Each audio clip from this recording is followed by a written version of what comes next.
On ne vend que des objets qui sont donnés par les habitants. Les gens, pendant les heures d'ouverture, apportent absolument tout ce dont ils n'ont plus besoin ou dont ils veulent se séparer pour des raisons diverses, sauf les encombrants, parce que malheureusement, le local étant sur plusieurs niveaux avec plein d'escaliers, on ne peut pas accueillir les meubles. Vous faites un tri si vous doit vous. Non, je prends. Mais ça, c'est tout neuf, hein.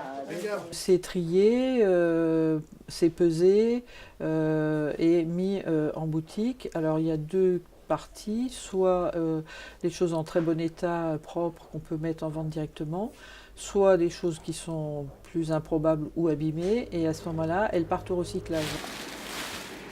Que sur 40 tonnes d'objets collectés en 2014, environ la moitié était du textile.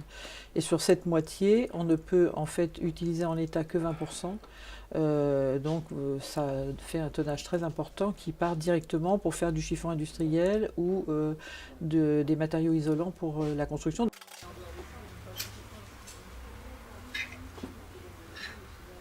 Je compte les pièces du puzzle, je dois en compter 100 si le puzzle est bien complet. Et là, je viens d'en compter 100, donc le puzzle peut être mis en vente. Nous, notre objet principal, c'est d'abord permettre à nos concitoyens de consommer dans de bonnes conditions.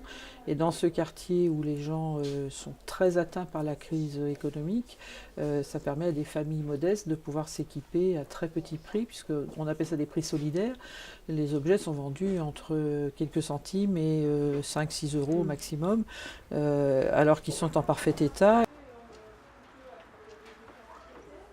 L'équipe est composée de 9 personnes permanentes, on va dire. Il y a 6 salariés en insertion. On a aussi 2 jeunes en service civique, donc des volontaires en service civique. Et puis aussi, on a des bénévoles pour aider en boutique.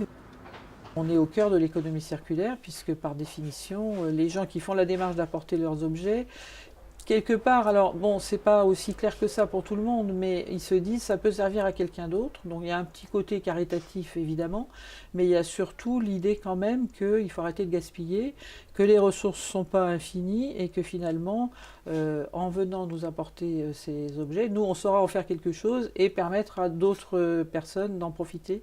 Puis des fois on trouve des petits objets qui nous plaisent. La première fois, j'ai trouvé plein de livres, une paire de chaussures et un beau collier que j'avais trouvé là-bas, un collier africain.